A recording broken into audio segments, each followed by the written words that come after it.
In this video, I'm going to be talking about some of the techniques we use to publish our documents from InDesign, including for print publishing and, more relevant to this class, online publishing using Adobe's Publish Online system. So first, let's talk about print publishing. Right now, this document has quite a few pages. It's a sort of test run of a book, has a lot of placeholders. In total, it's 18 pages over 10 spreads. This is 5 inches by 8 inches each page, and I have an 1/8 inch bleed on the edges, as you can see here. So I go File, Export. I'm going to select a folder, and then there's multiple different formats. If we want to save this as an interactive PDF, whenever we learn about interactivity, we can do that. But in most cases, for printing, you're going to just be using Adobe PDF Print. There's other options in here, such as an EPUB, fixed and EPUB reflowable.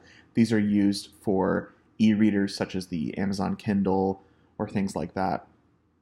And then there's other options like HTML, which is a website, and simply images. But we're going to choose Adobe PDF Print, and I'll hit Save. And it's going to open up the Export Adobe PDF settings menu. Within this, there's a lot of different options. There's some presets, so I could choose high quality print. There's different standards. We're just going to leave that on none, and compatibility, Adobe 5 is fine. So within here, we can choose to do all the pages or a range of pages, to export them as individual pages or as spreads. I'm going to leave them as pages, actually, because I want them individually printed. We can choose how the viewing defaults whenever people digitally view it. That's fine. We can create multiple PDF files. A really important option here is to export layers, visible and printable layers. We could just say visible layers or all layers. And this is important whenever you take a preset from the internet, like a template that a website's created for you to use. They commonly will put their non-printing elements, such as instructions and things like that, on a non-printable layer. And then we can choose whether it includes bookmarks, hyperlinks, and other things that we use. Under compression, this is a really important section. We can choose the type of compression. Bicubic downsampling is fine. And then we can choose the DPI. So this is 300 pixels per inch.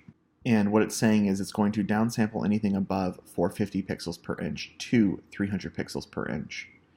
So this is a fine setting for now. We could change this if our printer is of a higher quality or we want it to be a higher quality.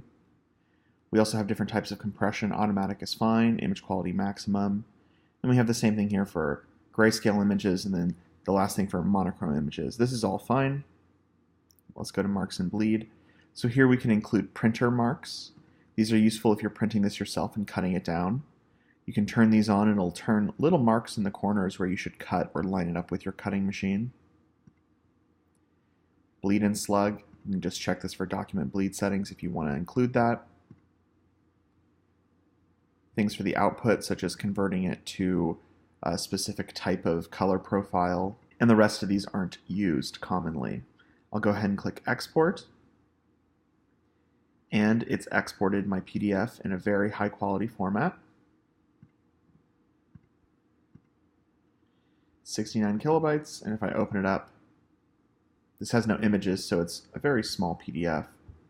Let's go ahead and zoom out. And we can see what our pages look like.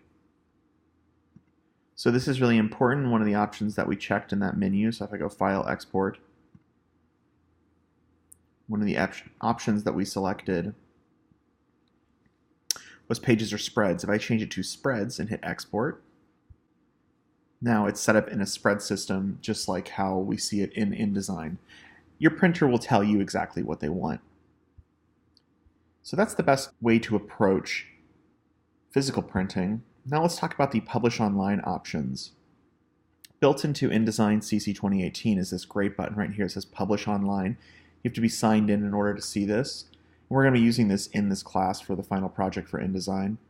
And it's really simple. We can access it here, or we can go File, Publish Online. There's also a Publish Online dashboard, which just gives us more information on our account, so we can see other things that have been published. Let's go ahead and do File, Publish Online. going to ask us, do we want to publish a new document or update an existing? So since this is the first time I'm using this, I'm going to do a new document.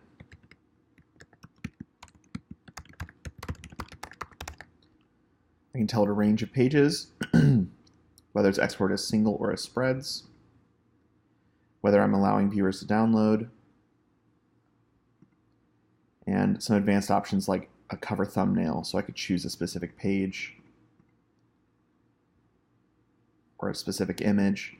The resolution, since we're using a digital device to look at this, we can just leave it at standard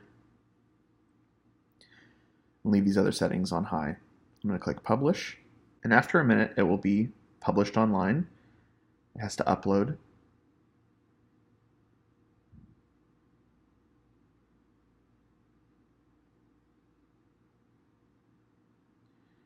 And I can click view the document to view it, or copy this URL to share it. So if you are sending this to someone else, you're going to just copy this URL. I can simply click copy or highlight it in Command-C or Control-C on Windows. I'm going to click view document, and it opens it up in the Adobe indd.adobe.com, which is basically a great little document viewer.